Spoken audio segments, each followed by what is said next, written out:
कैसे बाए हो?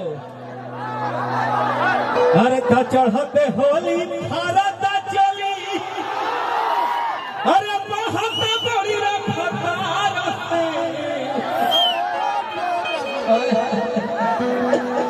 चढ़ते होली भारत चली, बहुत बड़ी रफ्तार से।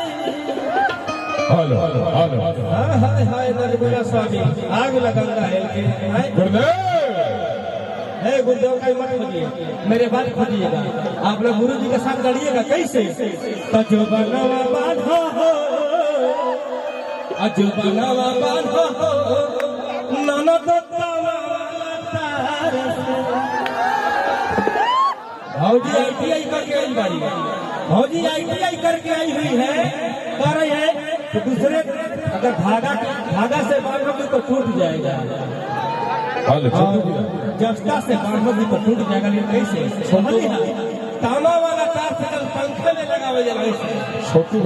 अरे तजो बनो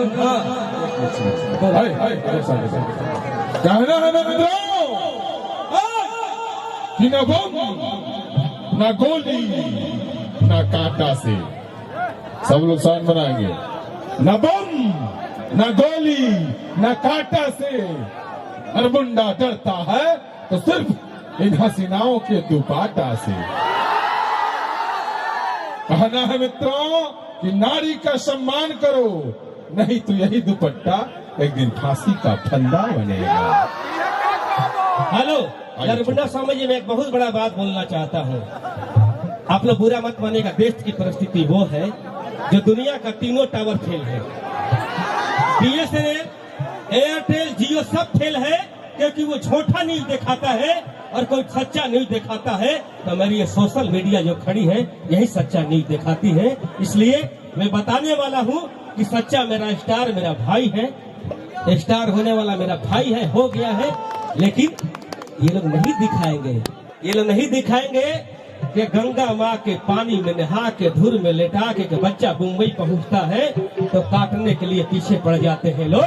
जिस तरह किसानों के आंदोलन को नहीं दिखाया जाता है, जो अन्न देते हैं उनको लोग विरोध करते हैं मेरे भाई। तो एक बार अगर आप लोग अन्नदाता के साथ है तो जोरदार ताली बजे, अपना हाथ उठा के मेरे भाई।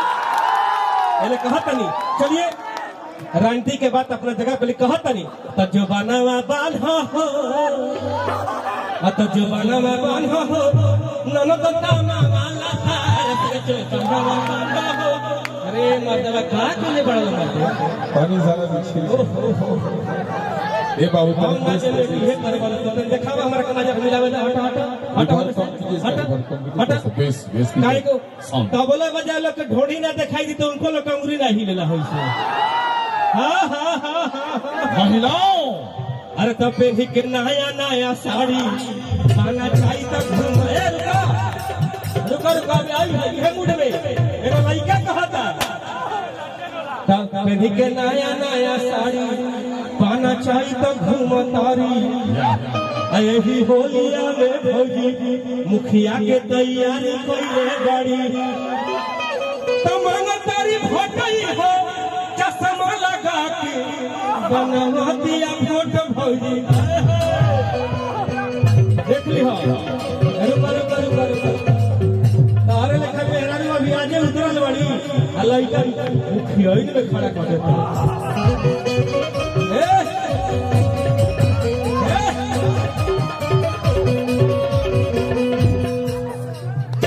के नया नया साड़ी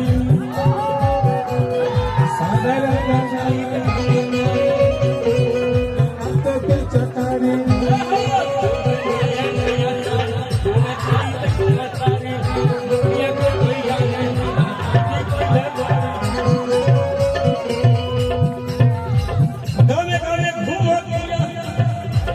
गावे घूम दिया चश्मा लगा के गावे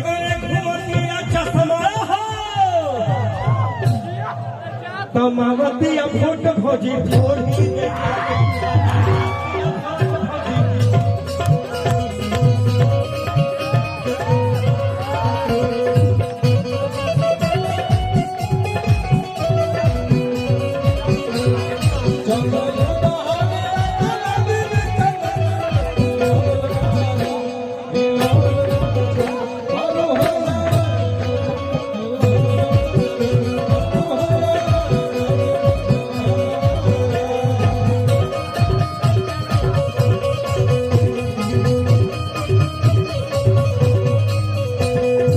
समय के देखते हुए कैसे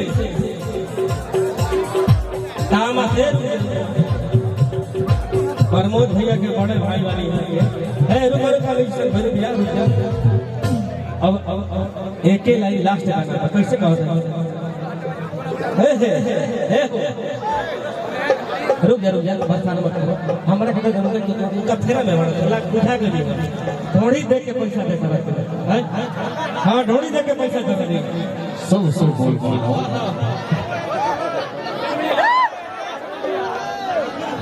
अरे जो बनावा बांधा हो, अरे जो बनावा बांधा हो, प्रमोद भाई केने बुला जो बनावा बांधा हो, देखो भौजी कहा दिया जो बनावा बांधा हो नौने तो तामा जो बनावा बांधा हो नौने तो तामा